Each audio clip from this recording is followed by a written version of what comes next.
কি রে মা, পুজোতে আসবি বললি আসলি না, সামনে হোলি আসছে, জামাইকে নিয়ে ঘুরে যা। হ্যাঁ মা, তোমার জামাইয়ের অফিসের কাজে অনেক চাপ ছিল, তার জন্য যেতে পারিনি। ঠিক আছে, তুমি যখন এত করে বলছো, হোলিতে আমরা যাব। ঠিক আছে, আমি এখন রাখছি, তো দাদা আবার কাজ থেকে চলে আসবে, আমাকে আবার রান্না করতে হবে। আচ্ছা মা, রাখলাম। ঠিক আছে মা, রাখছি। কি ব্যাপার, কার সাথে হেসেছো কথা বলছো? মায়ের সাথে কথা বলছিলাম। কেন, কি হয়েছে? না কিছু না, সকাল থেকে একবার ফোন করারও প্রয়োজন করোনি। তুমিই তো বলো আমি যখন অফিসে থাকবো আমাকে বারবার ফোন করে ডিস্টার্ব করবে না, তার জন্যই আমি করিনি। বিশাল জোরে খিদে পেয়েছে, তুমি আমাকে কিছু খেতে দাও। ও, তুমি তো আবার আমাকে জিজ্ঞাসা না করে কোনো খাবার বানাও না। আমার রান্না হয়ে গেছে। তুমি তো আমাকে জিজ্ঞাসা করে খাবার বানাতে। তুমিই তো বলেছিলে, কথায় কথায় এত জিজ্ঞাসা করার কি আছে? তোমার ব্রেনে কি কোনো কাজ করে না? তুমি তো সারাদিন বাড়িতে বসেই থাকো, তুমি যা ইচ্ছা বানিয়ে নিতে পারো না, তাই আমি বানিয়ে নিয়েছি। খাবে চলো।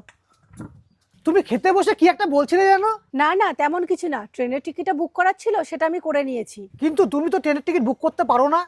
ও আমি বন্ধুদের কাছ থেকে শিখে নিয়েছি। আর হ্যাঁ, তোমাকে কটা দিন বাইরের খাবার খেতে হবে। কিন্তু কেন?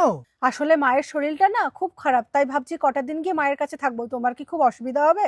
ঠিক আছে, এটা কোনো ব্যাপার নয়, আমি অফিসে যাওয়ার সময় তোমাকে বাস স্ট্যান্ডে ছেড়ে দিয়ে যাবো। তার কোনো দরকার হবে না, আমি টোটো ধরে চলে যাব। কিন্তু তুমি তো কোথাও একা যাও না। তুমি সেদিন আমাকে পার্টিতে বললে না যে ছোটখাটো কাজগুলো একা করে নিতে পারো না? আমাকে কেন বিরক্ত করো?